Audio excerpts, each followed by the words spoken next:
Today I have a pretty exciting, unusual deal. This person reached out to my post that I have on Facebook Marketplace. I talked about this post. It's one of those buying collections posts, and I cover that in the video that discusses how I got profitable in 3 months. If any of you are doing what I'm doing, I couldn't suggest it highly enough. It's brought me a ton of business and brought a lot of opportunities.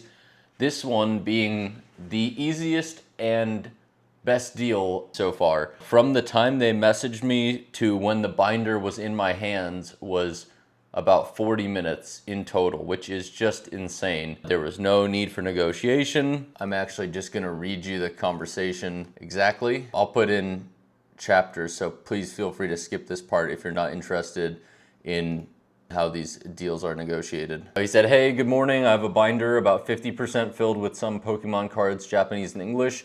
I got into collecting again for about a year and stopped because I was dropping a lot of money. If you're interested, I'd love to send you a few pictures before meeting, ? I said, "Yeah, that sounds great. Thanks for reaching out. The hobby can really beat you up for sure. Shoot me some pictures and let me know what you're feeling for price." He said, "So in all honesty, I'm not looking for a crazy price. Even like $300 I'd be okay with for the whole binder, but I'll let you take a look and we can go from there."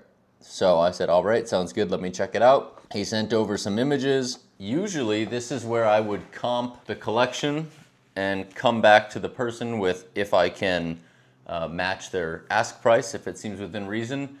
This one was a little bit different because I'll show you the page that I saw that let me send the next message to him. I saw this page, and from here, I really didn't need to look through much else. I said, "Okay, awesome. Well, I have a show tomorrow, so this is perfect timing. 300 works for me. What's your availability for the next hour or so?"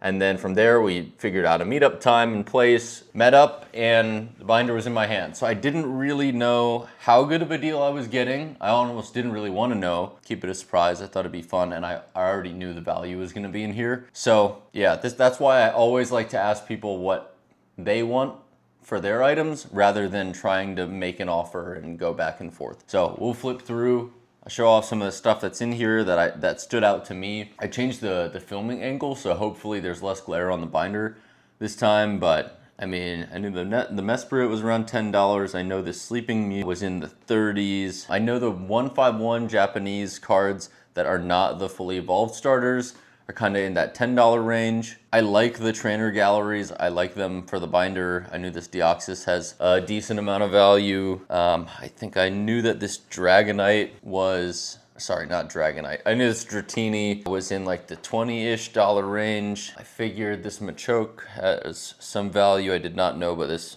Cresselia is about a $10 card. Some more cool stuff in here. I love this Ditto. The Deerling is great. That's a attached artwork with the sauce buck. And then this is obviously the big heavy hitter page, so I make my money back just on this one card right here. Then you also have these guys. This is in the 20s. This one I wasn't sure on the value. I think I was surprised at how low this one is. Surprised at the fact that this Pikachu's in the 20s. Then, I mean, then you have the Zapdos EX just kind of sleeping in this section with a bunch of low value full arts. This is one of the few where the Japanese card's actually more expensive. And then again, you come to another pretty crazy page where you've got the Oxys. I think these are both float around 30. And then you've got the Giratina V-Star Japanese from, I think it's called V-Star Universe. And this one is like $150. Kind of some more bulk on this side. This collection's all over the place. So you've got some VMAXs, nothing special, insanely special over here. Cool page, looks very exciting. In reality, not too much value here. I think the Sylveon Gardevoir is the most expensive card on this page. And then these two guys are actually Chinese, not Japanese. Otherwise, they would be kind of contending with this card. And then we've got just nothing crazy. Some trainers back here. Trainers, the Evolutions from Terastal. Then you got some basic EXs. This Blastoise EX from Evolutions is $5. Then again, nothing really crazy there. Pidgeot EX from Evolutions, I think also $5. Then you've got some Pokeball reverse hollows or Master Ball reverse hollows, which some of these can be a few dollars. I usually just sell them in lots on eBay.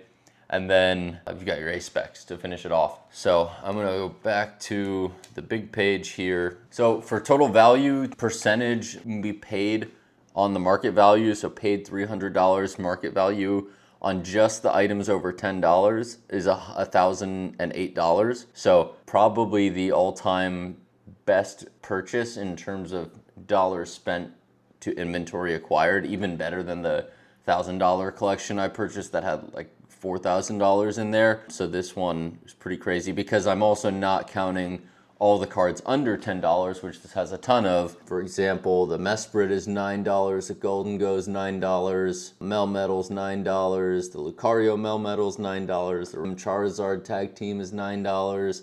There's like a ton of $5 to $9 cards and then a bunch of sub $3 bulk cards. So this was a pretty crazy pickup. Was super excited about it. It happened super fast, and yeah, this was really exciting. I felt like I needed this. I've got a show tomorrow, so I'm gonna get these processed and in the inventory, and then I've got a show Tuesday and a show on the 29th. So awesome timing. And I think I mentioned in my last video, previously had been having a bit of a dry spell with collections, but thanks to this, and I'll show off a couple of cards from another collection buy. This was just a really small lot. We'll open up the slab case. So I'm putting the graded guards to work. We've got, funny enough, another Terastal Festival Sunbreon, and I have one off that submission that I'm hoping comes back at 10. So we got this. We've got the Typhlosion EX in a 7. And then we've got the X2XY cards. So you got the Dragonite and the Mewtwo, both in 9s. I think these two are right around 65, 70 market. This one was right around 120 market, and this one was right around 530 market. And I paid $550 for this whole lot. So this lot of 4 cards, super small lot, 70% exactly is what I paid. So for that good of high end, and then also if you think about it similarly to the lot we just reviewed, if I sell this card at about 530 market, I basically make my money back, and then those other 3 slabs can just be profit. So the risk here is extremely low. So yeah, then we'll end on what I usually ask is if given the opportunity, if I would do it again. And it's pretty obvious on this one that I would definitely do it again. This was awesome. I wish this would happen all the time, and I'm glad that we were nice and patient and just waited for some good opportunities to come our way, because they definitely have. And the collection that I mentioned in a previous video, which is right around, I think I'm gonna end up paying $1,000 to $2,000. And I have been talking to the guy for like a month and a half now. I should hopefully have next week. So stay tuned for that. Thank you for watching, and let me know if you have any questions as always.